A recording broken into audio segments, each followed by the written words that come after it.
আপনি যখন ভালো কাজ করতে পারবো তখন আমাদের উচিত হচ্ছে আল্লাহ রাসূল যেই কর্মটা করছেন, যেই কথা বলছেন সেটা বলা।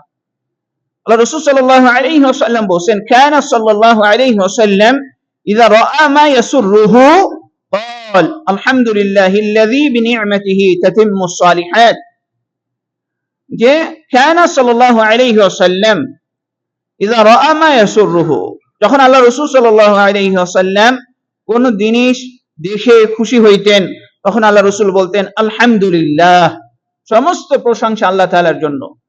আল্লাযী বিনি'মাতিহি, যার নিয়ামতের কারণে তাতিম্মুস সালিহাত, যে ভালো কাজগুলা পরিপূর্ণ করতে পারছি, মানে ভালো কাজ করতে পারছি।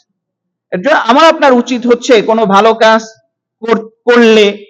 করে আমি খুশি হইছি তখন বলতে হবে যে আলহামদুলিল্লাহিল্লাযী বিনি'মাতিহি তাতিম্মুস সালিহাত।